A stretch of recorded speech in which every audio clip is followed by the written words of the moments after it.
walk through all the back streets, housing estates and all that, about 100, 200 of us, like stay out of the police way, keep off the main roads and everything, and then get to their main pubs and wherever their firm were, and that's what we did, and attack them.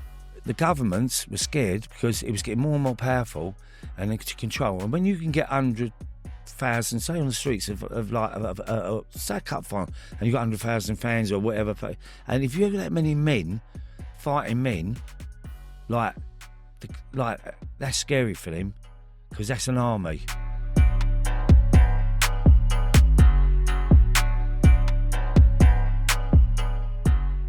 You're watching On the Edge with me, Zak Garner-Purkis, investigations editor at The Express. I'm here with Carlton Leach, a man that is fair to say has lived a very interesting life.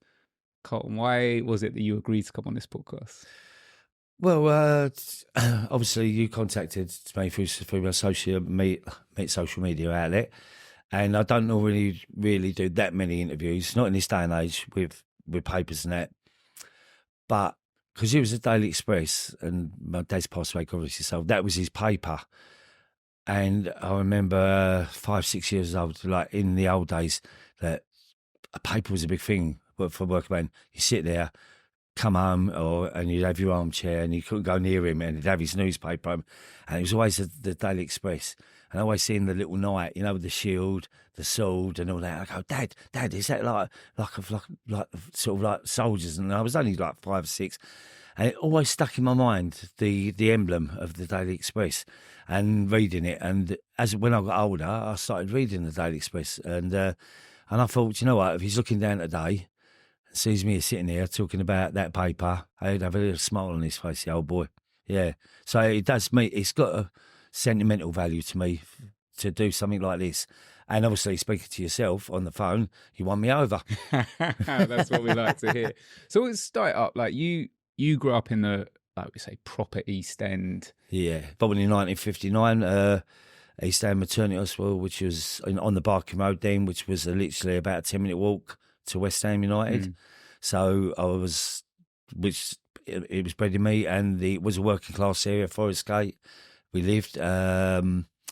But Dad had cash when I was born, Wood Green, and then Ilford, and he opened up in the 60s when the Caps, they were the place to be, where all hang out, doormen, sort of criminals, everyone used them, and there was music in there, like when they finished work, they go in, and he had a cafe in Ilford, and I was only little then, before we moved back to Forest Gate, and he called it the Mocker. And it was only a few years ago, it got pulled down. Sort of, it had been there for years and it kept that name, the Mocker.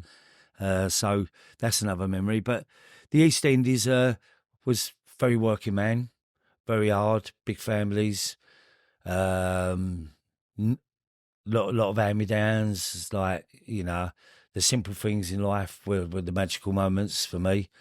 Like our street, if everyone knew everybody, you walked in everyone's houses, like they was sort of like everybody, family parties, even like days out, like to Windsor Safari Park and that, we get someone down the street used to drive a double-decker bus, so I used to park it at the top of the road, and we'd hire it, and it was like, no, the old Cliff Richard way going on summer, and we used to all go out, all pick like sandwiches and all that, and then like all the families like, fill the bus up, and we'd drive and go out for days and all things like that, and just playing football like on the streets at an old garage forecourt with our mates, and very simple. It was just like, but it was very brutal as well, because I was bullied as a youngster, hence what made me the way I am. But I think that's the way it is when you've got big families, a lot of brothers, you have a fight with that brother, he don't get put there. The older brother, if say you win that fight, the older brother comes around, then you've got the other brother and the big family, so they tended to rule the roost.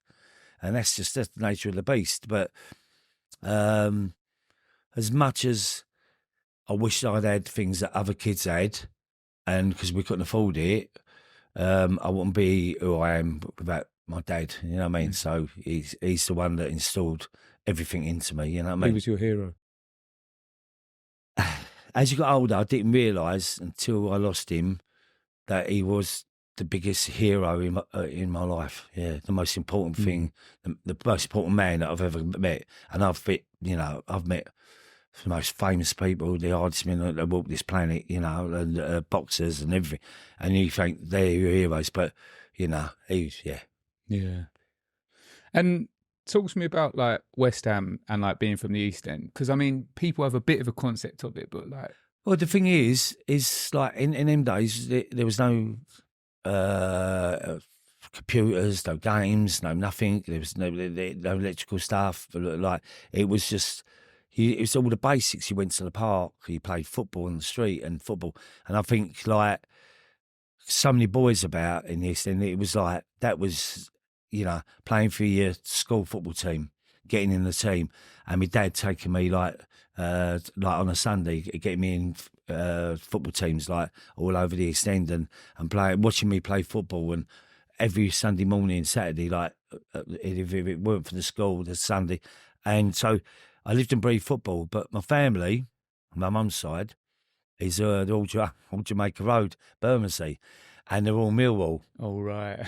So I spent, because I had sort of really one nan and granddad, and so I spent a lot of time growing up in Bermondsey, Old Jamaica Road. So it was quite funny because my uncles were Millwall and family members were Millwall from that side of the water. And where we are today, I was standing outside and I was just looking, and it reminds me of the stories like my nan was born in Cork in Dublin, not Dublin, it's Ireland. Sorry about that. She the Cork. My great grandmother come over, a widow with 13 kids. There was, I think, 7 women, 7 girls, and 5 brothers, whatever there was 13 of them. And the first place they moved to when she came as a widow was Wapping. Oh wow. So they all grew up around Wapping. Then my nan moved over she met my granddad, moved over the Tower Bridge to that side. So they was all based around Stepney Green, all around here. So it's got a lot for me. I remember like the stories of Wapping, how it used to be in them days, you know. That's pre-war and everything. So everything's about the history, you know, like, and it's so important. And but the thing with me is the football. Sorry, we are getting a bit waylaid here. Is my dad used to take, and my sister, she loved it. But like when we was over there, West Ham ways, which she'd take 1 week Millwall, we'd go to Millwall, and then West Ham. But as I got older, I was put on the spot for certain reasons, so I had to pick my team. But I lived just down the road, and everyone at school, it was all West Ham, West Ham, West Ham. So, but I always remembered what got me mad, because my dad loved West Ham, and he was born in Dagenham, and 1964, we were standing top of Green Street, and the double-decker bus had won the FA Cup, and I was on his shoulders.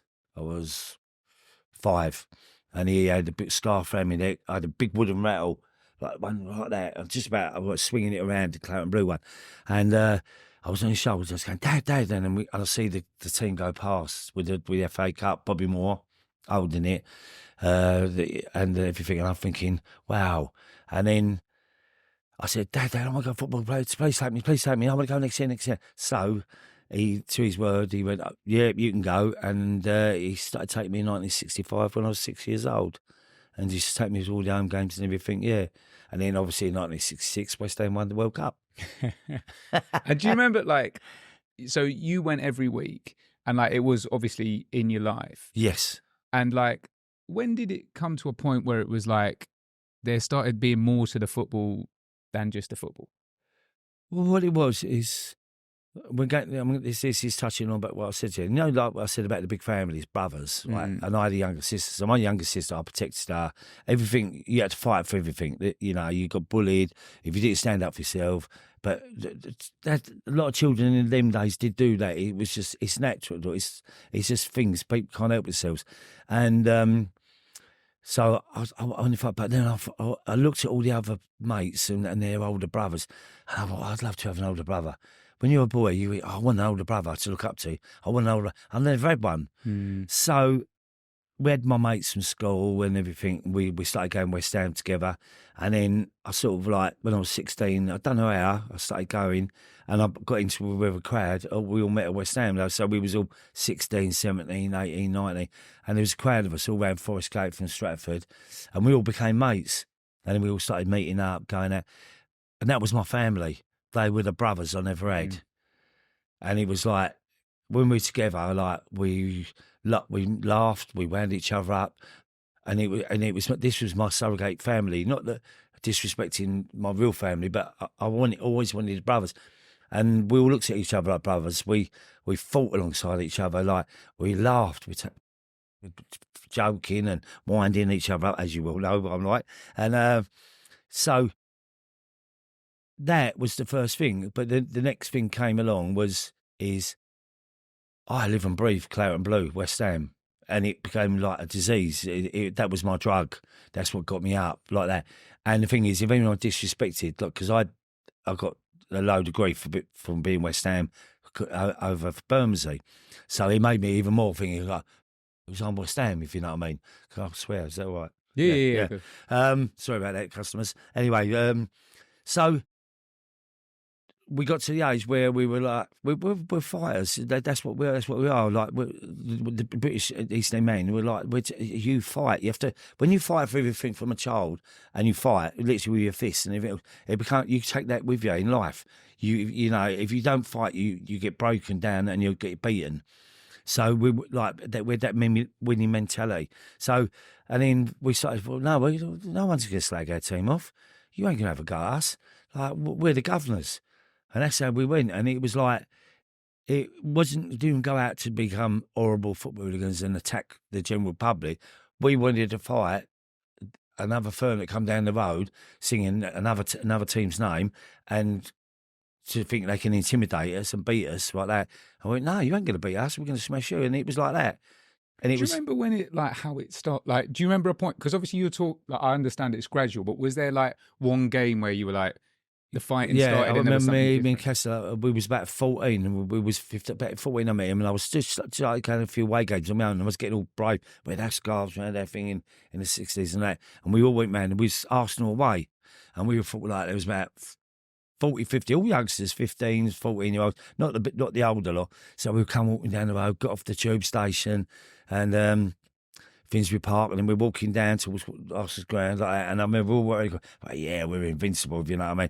Next thing you know, all these geezers come down the road, and they were proper like older, like men, and they just went like, West Ham, and we. They chase us around the streets, and we take their scarves off, hiding them, like, and we find the grown ups. So we had to go look for the main firm. That was my first experience of when we bottom actually went like that, and I thought, wow, we've got there's a different level now, and so by the time I was 16, 17, I'd gone into that level as, you know, you go together, you stand together, you fight together. You laugh together, you cry together, whatever, and it just seemed like a natural thing. I get that the normal person, the family man who's not into football or a lot of violence, and they look and they go, "Oh, these hooligans," and everyone picks up on it. But do you know why they picked up on it? Because do you know why? And Thatcher made a big thing about it, and the governments and everything. Do you know what it is about football fans? And because when they come together on Saturday afternoon, you imagine 100,000 men, whatever walk of life you are, and you support that team, and you're passionate. So when you're passionate, like, it's a love, like you would die for your children, and you don't understand what it's doing to you. You change. It's like a click. What happened? We're fighting other passionate fans. Yes, innocent people got caught up in the mix-up. You can't help that. Right-handers going and things, mobs running down the road. But it was never. We never thought about it. But yeah, I do understand. You know, there was innocent people, and if they looked at that, they think these hooligans or whatever, and they're totally right. But this was my world. You know, that this was the world I was grown into. So. But the governments were scared because it was getting more and more powerful and to control. And when you can get 100,000, say on the streets of say a cup final, and you've got 100,000 fans or whatever, and if you have that many men, fighting men, like that's scary for them, because that's an army. And they're passionate about it. And they're passionate.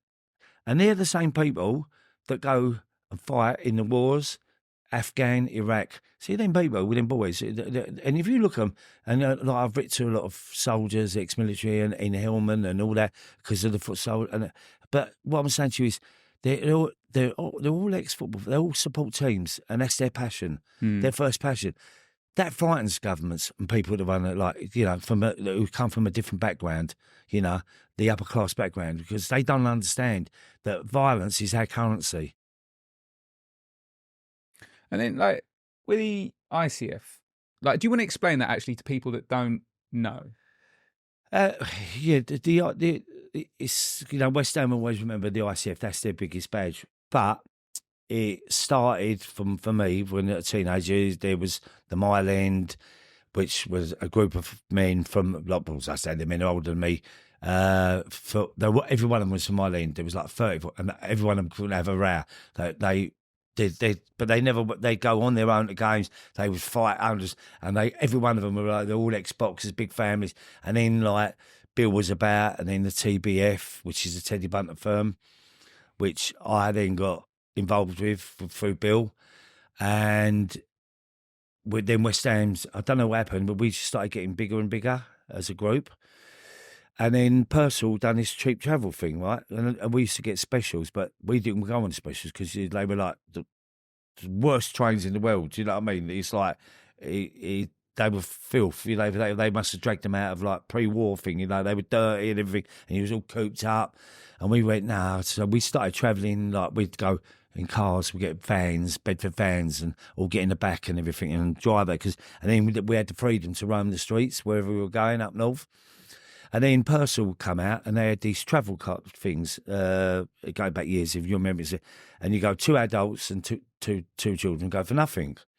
It was like free, Purcell travel, and you go to Euston or King's Cross, whatever, and you hand them over the counter. So what we do, you get two of the older lot, and 2 of the youngers will be the kids, and that was our travel. So now we could go proper into the city with buffets, nice seats, like toilets on them and everything that worked, and that's how it started out. And it didn't start. I mean, the more and more people jumped on board, and more and more our reputation. It just grew from a small crowd to bigger, and then there was hundreds, and then like that. And because we were travelling on British Rail, and it was in the city, like, we just went in the city firm. ICF. That's what we call ourselves. So, like, we're West Ham travelling on British Rail, but we wanted to do like a good name for ourselves. And it was like ICF, it rung out loud, and he in the city firm, and everyone just went, I don't even know how it come about. It just come back, and it was there, and we were in the city firm. And, like, you spoke about the sort of addiction that you had for football, and then you've got this thing where you're travelling around the country and you've got the fighting as well. Yeah. And did that become a bit of an addiction too? Yeah. It was like Friday. It was like planned. We were like a military operation. We'd even go. It was that thing like that. Like, there was sort of 100, 200 hardcore fighters, like the if you say the top boys. But we would go get into city train, because you had the freedom then of the police would know what train you was on. You'd slip through, like, so they didn't see you, like, get on the train. Then once you're on the train, you're all together. So if, say, we was going Newcastle or Sunderland, right, I'm talking about a northern town, you'd get off the stop before. It might be like 5 miles away, right? So, because if you put it in Newcastle Central, wherever, the main station, the police would be on the platforms waiting for you. So we'd get off the platform before, walk through all the back streets, housing estates and all that, about 100, 200 of us, like, stay out of the police way, keep off the main roads and everything, and then get to their main pubs and wherever their firm were. And that's what we did, and attack them. And was it like, were they waiting for you? Like, is it like how it's made? They knew we were coming, Yeah. but they didn't know how we were coming. That was a success of the ICF, the way it was planned, and the way we used to carry ourselves. But there were times, like, you know, with big games, massive games, that you'd come out of a station like Thousand Andy, especially like your Man United away in them days, and big clubs like Liverpool. But most of the time up north. But then we got bigger and bigger, so there were so many of us. We could, we'd fill the whole train up in the city train, and travel, like, you go first class carriages, sit there and all that, buffet bars and everything. So I just grew. I didn't even see it grow. To me, it was just the norm. It was a normal Saturday afternoon going either away game or at home. I mean, so it's like football, fighting, and that's you. Like, Yeah, rugby. but the thing was, the fighting overtook the actually watching the football Right. and playing the football. It became an obsession to be that we made a point of being like we were one of the smaller teams in London, and all the big teams, all the big clubs, and all there loads of supporters. Like, so what we done, we actually went out of our way to go in their inns, to go to them, to go to their pubs or whatever, and just like turn up and have a fight. And I think it became that. It became more not about the football, but more about the fighting. How do you feel about that now? I don't know. If you said, like, would you go back and change anything, and would you have regrets? I've got to say no, even though it's the wrong answer, because I do regret, like, all the violence sometimes and what we've done. But, you know, it's what made me. It made me become the person I am today, and gave me what I've got and what I possess. So it's a very, very, if I look at, like, someone sitting there, like families with their kids, and they've been, I've been frightened in the cemetery, I go, yeah, it was wrong, but I wouldn't change it, because I loved every minute of it. And if that's sad and people don't understand that, I'm sorry about that, but that was my drug. Yeah, I mean, I guess it is just like two sets of blokes that want to have a fight, a fight, right? Yeah. And we very much like that with West Ham, yeah. But then you get, like, the more crowds you get, then people start taking liberties and, you know, bullying, and we didn't like that, you know. But we sort of kept from the main, say 6,000-7,000 West Ham travelled, there would be 1,000 who break away to do all the fighting, if you know what I mean. Like, most of them would just go to watch football, go in the ground, get the train back. We wouldn't. We'd stay in the town centre, or we'd get off at another northern town just to have fun. It's crazy. It must have been quite a rush, I guess, going up to somewhere like, because if you're going the build up up, Sunderland, it's like far. Like the big teams were like, you know, it's because it's like sometimes it'd take you 7-8 hours, especially in the back of the 20 of us in an old Bedford van with an old mattress in there, all sitting in the back with no windows, and everywhere someone's farting and everything. Like, you go, who done that? Like, all giving each other dead old. Nah, but you didn't think nothing of it. We travel, like, up through the night, you know, and coming home, being up north, we wouldn't get back till a Sunday afternoon. All black eyes and windows smashed in the van, and so it was just part of life. What do you make of, like, the way that it's sort of like the culture is reflected now? Because there's been so many films and documentaries and all sorts. Well, I was in the first original one, Hooligan, which you know, it actually come across. We allowed the Thames Television, it was at the time, and they'd done the documentary. We were all a little bit like that, and the bloke who was the presenter and everything, and he filmed it all. He come and met us at our pub, and we were all a little bit like, we never let her know out. So if you walked in our pub, it was all hardcore West Ham, and you was an outsider. Like, you go, like Dick guy, who's he? Anyone know him? Do you know him? No. Who are you, mate? Where'd you come from? And he go, like, you know what I mean? That's where it was. So we were very, very a tight fit unit. That's our success, and we only trusted each other. No outsiders, if you know what I mean. So it was. We met him, and he come down. He went to a couple of away games. He said, "Can we film you at away games?" And we thought, Wait, what did he do? Because Butch, his name is. When I was reading this in the book, you said he was like in the thick of it. Was he just like not doing anything, or did he? No, he's actually Butch, brilliant. But what he did, it was at the time where the politicians were turning on football fans, and he actually was doing interviews. And when he brought the documentary out, Hooligan, he actually stuck up for us, and he became a friend. But he was right in the thick of it. So we'd go, like, Man United away, and there's filming on Hooligan. You don't see our faces, but you can hear my voice and different. We're all fighting in the streets with Man United, and at the old days, all kicking off and throwing punches. And he was there with his camera, like in the middle of it. So he wasn't actually fighting, but he was actually travelling. So he was putting his neck on the line, like, because someone could have run up and just gone bang and hit him and thought he was a West Ham fan. Was there any game or was there anything where you were actually scared before? That's you get it's like the old thing like, because you think, oh, been here, this is a naughty place, like especially up north and that. And I remember Bill Gardner he's like a legend at West Ham. He's like he's the father figure of West Ham, like for fighting and everything. You know, everyone looks up to Bill, and he sort of like made us who we were. He was our before the ICF. He was like, he was the man, and our biggest thing was trying to get in, like if we were up north, to get in their end, infiltrate their end and take their end, and that's what we used to do. So as many we get in there, when their end was packed, run in and then just start fighting with all their fans. So and that was your trophy for the day. If you could do that, that was your big thing. So I remember it was Middlesbrough away, and now everybody says about Sunderland, Newcastle, how big. Middlesbrough is one of the worst northern towns in Newcastle. It's really like poverty, like the old East End. It reminds me, and they're ours as now. I mean, they're very similar to that West Ham. So there was about 60 of us broke away, and we got to their turnstiles, and then we all trying to get in, and then someone must have heard the Cockney voice, and there was something like, and all of a sudden they're all queuing up to get in there, and obviously not there. So it's all kicked off and fighting at the turnstiles. So the police would run in, realised that there's the West Ham fans trying to get, there's no colours, so they're pulling them out. So me and Bill got in. And I went, no, Bill, it's only me and you. And he went, oh no, he went, follow me. So we got into the end. Now in Middlesbrough's end, there's like, I don't know, 10,000 or whatever people in that in.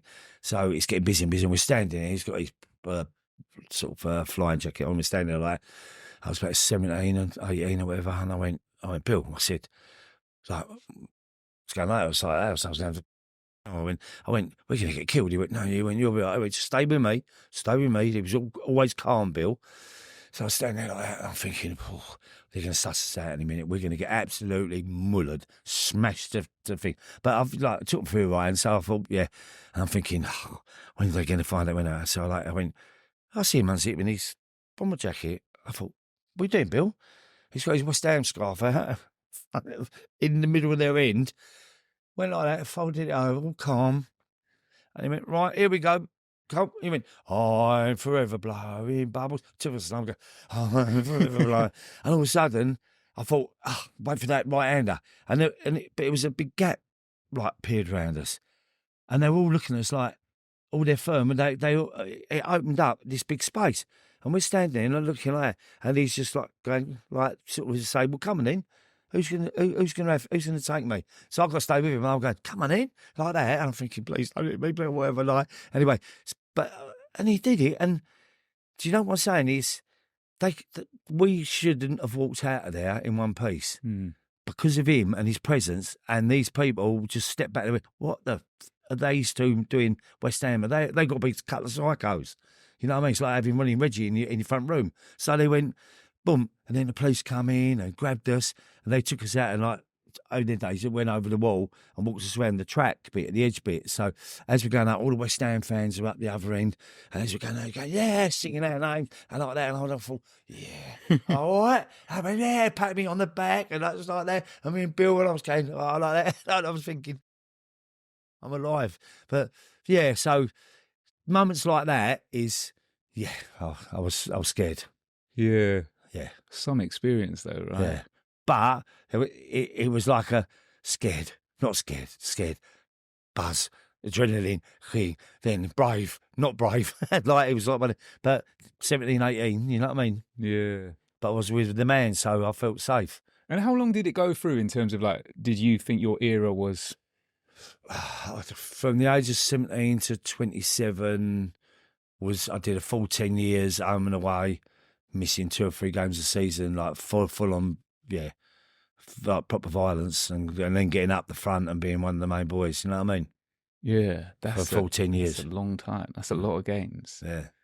Like, what's it like when you go back to West Ham now? Like, obviously, people recognise you. Oh, everyone does, yeah. Even the players, everyone knows me at West Ham, yeah.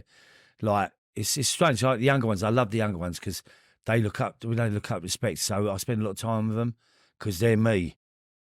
When I'm with them, like, and I go to the games, there's a crowd there, you know. It's Jay, DJ, and all the boys, young ones, and they're all the fight, like, they'll go away games, and they can't do what we did nowadays because of technology, CCTV, and all that. But I go out, I meet them in the pubs, and I spend time with them, and I love that because they are the legacy. They're carrying the legacy on that I was one of the people that started our reputation. So it's different, but when the people come up to you and go, like, you're a legend, and that's what they say to you, like, and I thought, oh, like, I didn't see myself like that. I was just like there with Bill up the front and or alongside him or around him when we were all fighting and wouldn't let him down. And I just thought, so I never, and it's very like, even today when like a West Ham fan goes, like, how can I fight with you? You're a legend. And people come up and put their arms around because obviously I've done so much, like, books and documentaries and talking about West Ham and everything. So I'm very humbled by it because I did it.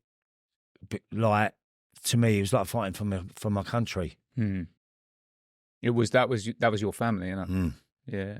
I thought what was interesting is that you see some of the guys from the rival firms now. Yeah, and real you're friends. Yeah. Yeah, I travel since 2007, bringing out the film, and I do audiences. I travel Newcastle, Birmingham, Liverpool, Southampton, but wherever I go, Portsmouth, I could just keep and. Do you know what? The respect, and I do a lot of it with Cass as well. He's a good friend of mine. We do a lot of shows together. All our crowd, our audience is mainly football fans, but the old firms and the younger ones. And I think it's nice. And now, like, you know, all the top boys, like, all over the country, whoever I meet, we're all, don't forget now, we're all grandfathers and like, we've got kids of our own. So, and we've all got mutual respect. And we shake each other's arms, we hug each other, and we talk about the old days. And they go, oh, I remember you. And you remember what? I mean, yeah, I remember you, big lump, coming down the road, your T-shirt, fighting and all that. And we talk like, it's like, you know, like the old war veterans sitting there talking about the war and all that. And that's what it's like. But with a football fan, because their passion was my passion for their colours. But we're no different. They're exactly the same people, good people, you know what I mean?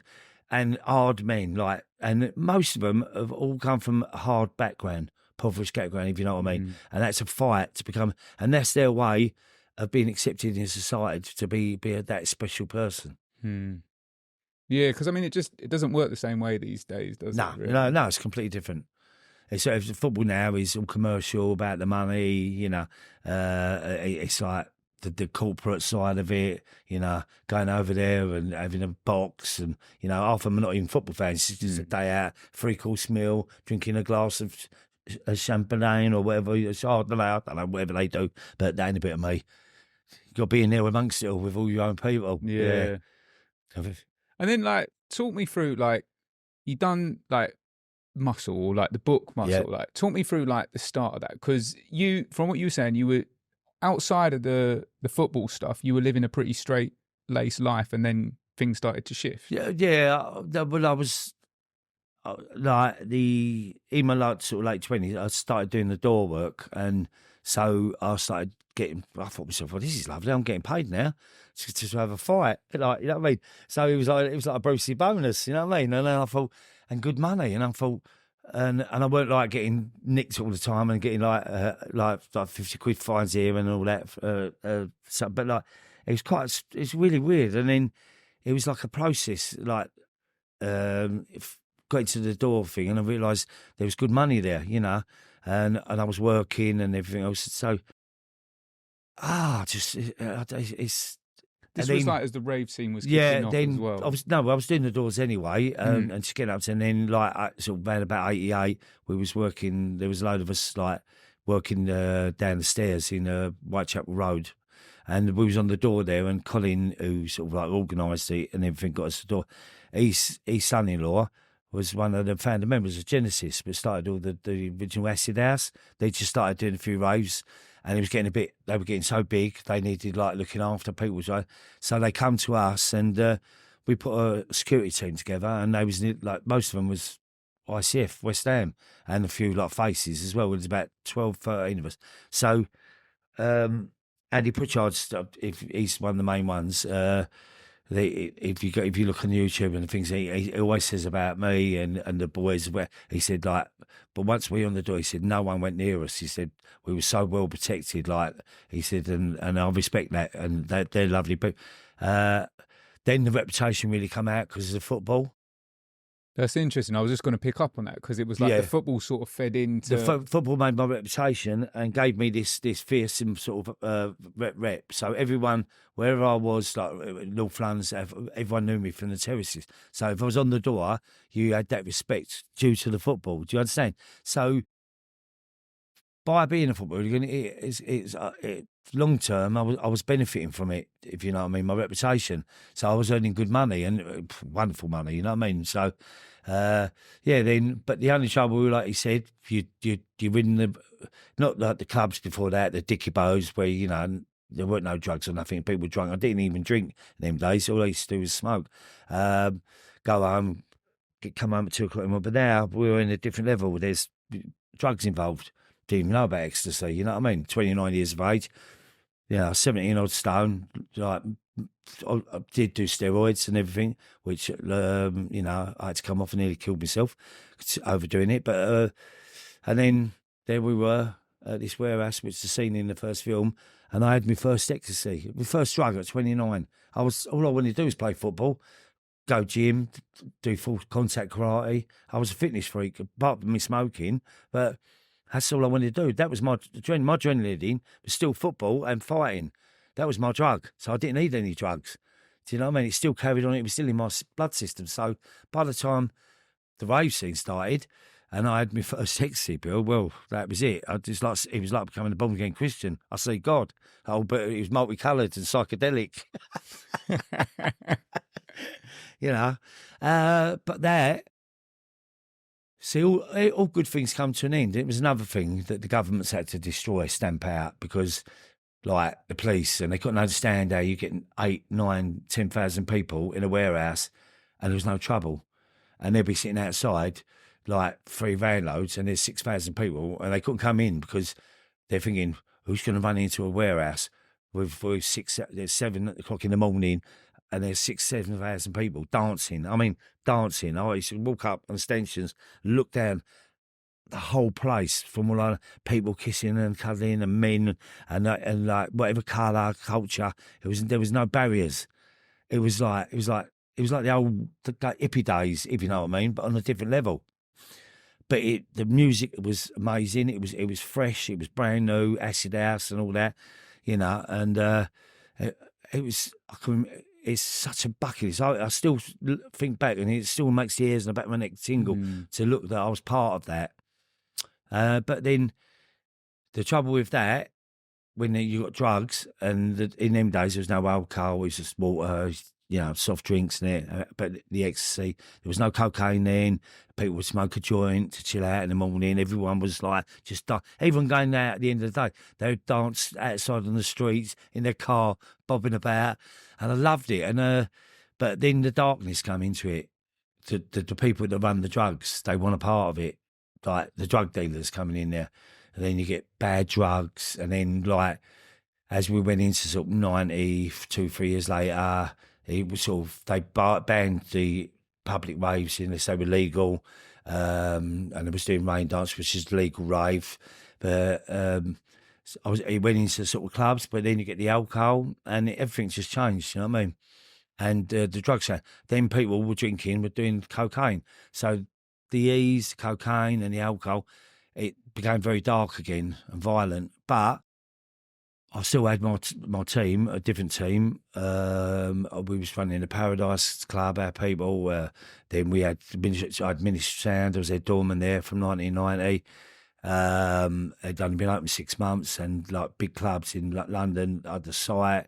There was loads of places I was doing, and still like the big raves, Pasha, like Pushgate's called. Sorry to tell you about different things. And from the club scene, but it was a lot more thingy because every firm from the area wanted to put their dealers in there to earn the money. So it was getting a bit naughty, you know what I mean? People were getting robbed, like the violence was coming into the clubs, into the scene, you know what I mean? Were you then getting pulled into like the sort of the underworld during that time as well? Because of my reputation, which, you know, as I said to you, when you go back, is because of that reputation on the services and the fighting, I became a bit muscle. Like, I'd go on drug deals, and if there was money being exchanged or people were selling and they wanted a little firm, so I'd supply the muscle or go, you know, look after people, and if money was being moved about, you know, well, that's what we did, you know. Yeah, and then I can't go into detail because obviously, yeah. But I guess it's like, it's kind of sad, isn't it? Really, because it's like you had this thing that felt positive, and then you get pulled. It became very negative. You get my whole life, yeah. It was a very negative thing, and it became the thing was I stopped dating the XC and stopped becoming like not, and I was doing more and more cocaine, and I was on steroids, which is a bad formula, you know. And then at 29, after doing that, and then I started drinking, which I never used to drink. See, and it's a bad concoction, you know. So you know, it's like if you're a violent person, you're taking steroids, which is, you know, worse, your temper, alcohol and cocaine. It ain't a good mixture. They don't work well, and you become horrible. That's the regret side of all the thing. You become more violent and more aggressive and over the top, if you know what I mean. It was like, I was doing things that I should never have done. Were you losing sight of like that family that had been there at the start? Yeah. Were there any moments that made you think or realise that? Yeah, when people were ringing up the clubs and things and going, they're outside my house and we know where you live, your missus and your kids there, we're going to go in, and I'd be in, say, like the Ministry of Sound, there'd be a phone call, and I'd go, yeah, who are you? And then I'd have to get in at 2 o'clock in the morning, drive all the way back to Brentwood, Essex, go in, like slip in, like my other offer, she'd be asleep, and then I'd be with one of my doormen, and I'd go to the cot and the bed, I'd check my 2 little daughters that were there, and I wouldn't wake them up, and then I'd slip back out and then drive all the way back to London again to work through till the following day, because I couldn't tell them that, but I could not go away. Just say if there was that, and I'll come home and someone did break into my house and attacked my family to get at me. So I would never have been able to live with that. Yeah, my children being hurt, and that's when I realised, you know, is that I don't. See, if you're my enemy, you're my enemy. I'll tell you, but children are the innocent victims, and a lot of the time the partners, they're innocent to what goes on, you know. And I was very narcissistic and selfish because I was doing such naughty things, getting involved with so much annoying. I didn't realise that I was actually putting my family and the people I love on offer because they were the targets to get at me. And that's sad. I guess like from what you were saying at the time, you had the cocaine and you had the steroids, and are you just like on alert, just paranoid, living fast, and like not sleeping 2, 3, 4 days, going out on a Friday, working on weekend raves and everything, going right through, come home on a Monday or go home, get changed back out, and like not spending no time with my kids. Then like when I used to come home like weekends and then get ready, get a couple of hours sleep. Like, and so they missed out. So, and I do apologise to them, and I still say to them, I'm really sorry, you know. But the one thing I did, the reason I did it for the money, is to give them what I couldn't have, and not them to live without. So I wanted them to have nice things, nice holidays, and if people would judge me on that, so what? I wanted my children to have what I didn't have as a kid, and I wanted to see their little smiles and the joy on their face, to be abroad in nice places and laughter and everything else. So, and that's why I did it. It wasn't about the money. Like, most of the time, for me, it was the buzz of, like we said, the football, the adrenaline. That was another drug of mine, to see my kids' faces, to be in abroad, taking them all away, Portugal or wherever we was, Crete, and then in a lovely resort, and they're running around, you know, on the beach, and they're all laughing again, and to spend good time with them, you know what I mean? Yeah. Do you think, like, because you said a couple of times about being addicted to stuff. Yeah. Do you think that, like, you've been able to harness that addiction to your benefit? So, yeah, like I said about smoking, I mean, I've smoked since I was 13 and I still, even though like, I go up and have a cup of tea, so I still have to have like 4 or 5 fags. Like, I smoke half a cigarette, I said to you, because you said, why do you smoke? And I think, I know I've got an addictive personality, so that's why I've tried coke, ecstasy and puffed when I was younger. Anything harder, well, steroids are one of the most addictive drugs you can ever take, trust me. That's the one I had to get off of, like, because 30 years ago, I thought I had something happen to me and I was so bad, I thought I'm dying, I was tingling and everything. Went to the doctors, they'd done a test on me, blood tests and all different things, because I weren't right. And the doctor called me in, and she went to me, like 30 something I was, and said, I've got to tell you, Mr. Leach, she said, this is serious. Sit down. She went, I'll give you 6 months to live. I mean, what do you mean? 6 months to live? Look at the size of me.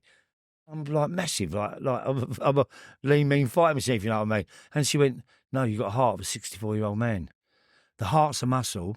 So when you're pumping, I was taking so much steroids like that. Like, the heart had grown, the steroids, and that's why people die. They have heart attacks. What happens? The heart explodes. It gets so big, right? And that's why you get 20, 30-year-old bodybuilders, and they die. The heart, it can only grow a certain amount. It's a muscle, and then it explodes. It can't take it. And then I looked at my kids, and I thought, and I knew my behaviour patterns and all that, and I'd lost love with the ecstasy rave scene then in London and England, and then I was doing too much coke, and I thought, and other drugs were coming along, people were smoking coke and doing crack or whatever they were doing. I've seen people do other stuff. I couldn't do that because I knew I had an addictive personality, so I had to put a stop. But the thing that kept me positive in doing that was my children. If you're down and you've got that thing, look at your kids. And the thing that I always said is, I've seen people, like kids go, like people I know, Christmas Day, they found 50 quid to buy a gram of coke and not buy their kids a present or have a Christmas dinner. And I've seen that with my own eyes, where cocaine is the most important thing in that household, and the kids have gone without.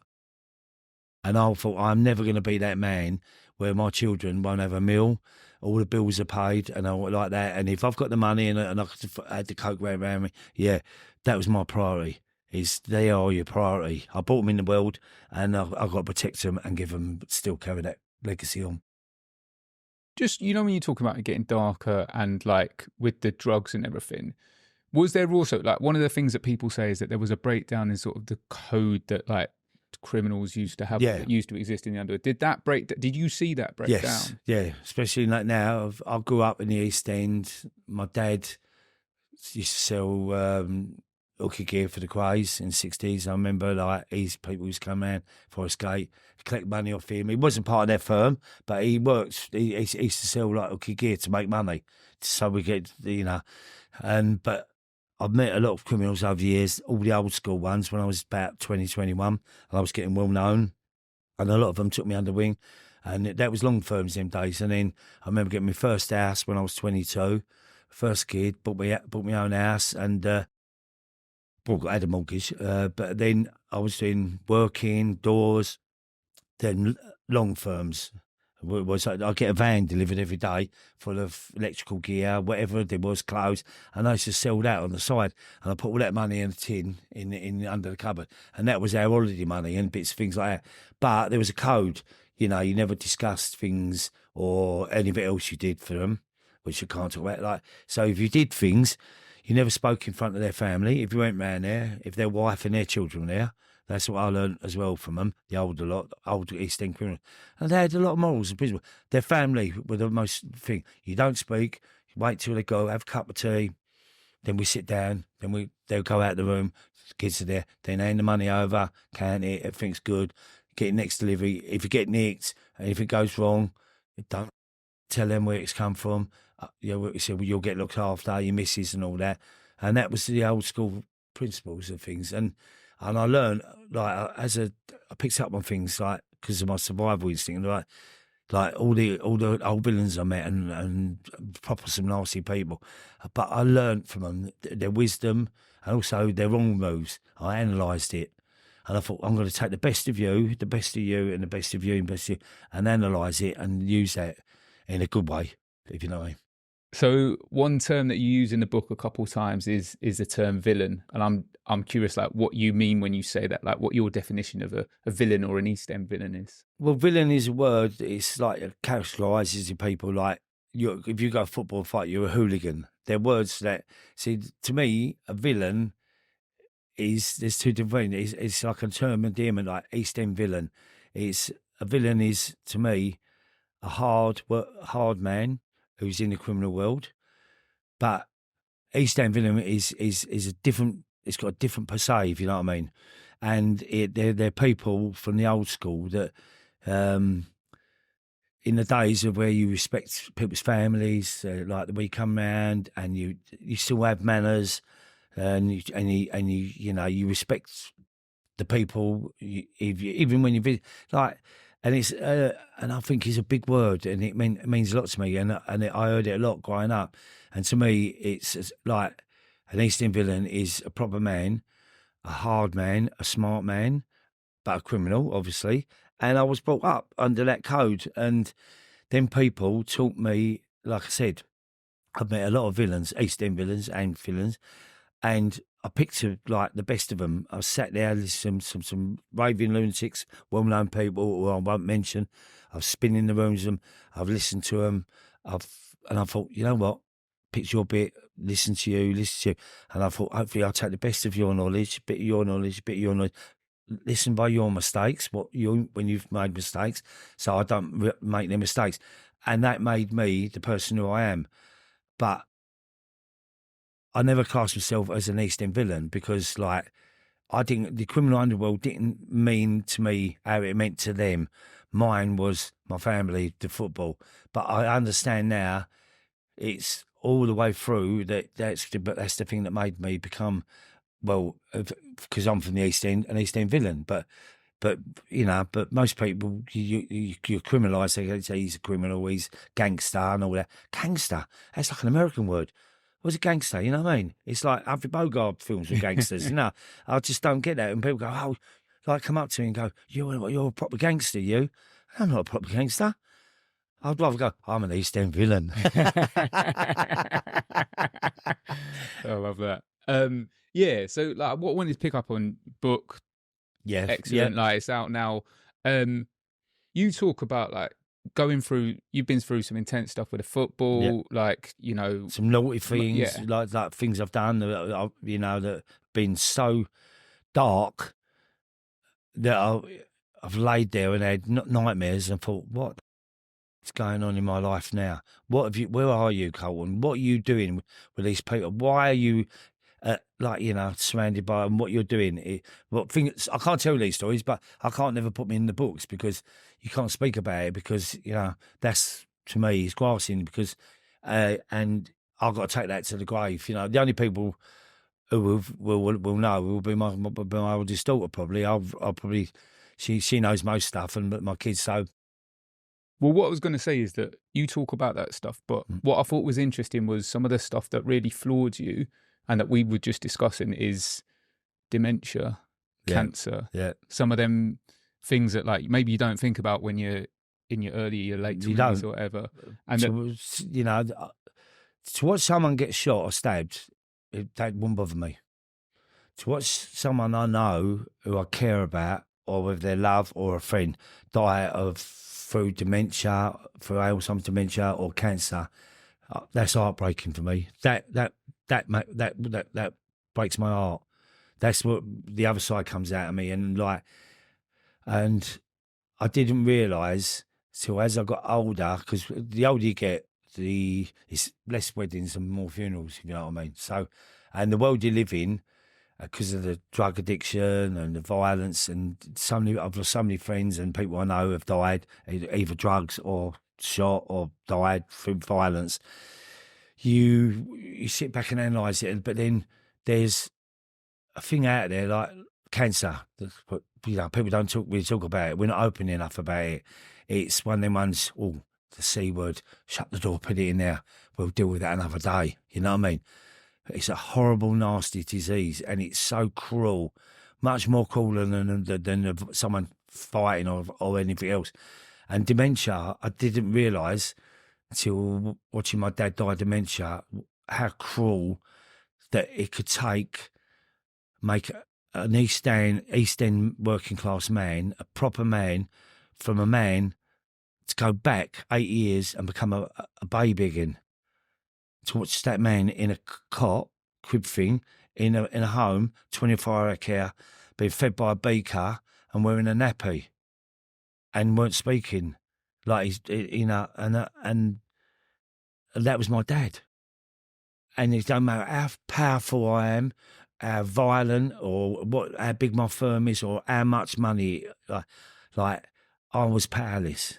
And it's made me realise that how fortunate is this word, that fortunate because you ain't got cancer, or I ain't got dementia, it may happen to me, you know what I mean?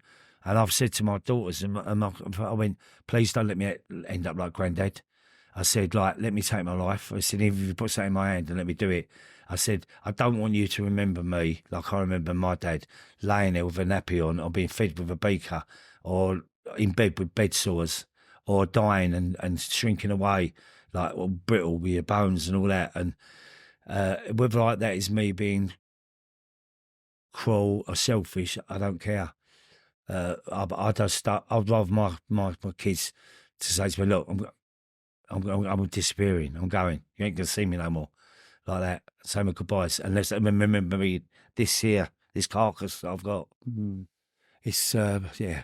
I like to write about it because I wanted to share it. And by writing this book and doing something different, the amount of people that on social media have talked to me about their mums, their dads, Alzheimer's, dementia, and the cancer. And I just found out, what I said earlier, like one of my closest friends of 30 odd years, like a warrior, and I'm not going to say his name on here and everything. I've just read a film, a fictional film, and I got one more meeting at Garrett Club. You know, the Garrett Club, like, I got the backers from there. I really love you, man. He's going to put a big load of money. And I've done this synopsis, been up there, I've had the meetings, and it's to do with a crowd of blokes from the East End. And they've grown up like my family. Based on that, it's fictional. Always like the same pub, all the families, the kids know each other. It's about a football team, over 30s football team, and some of them are all old school. We've all been mates, and we're all like one big family.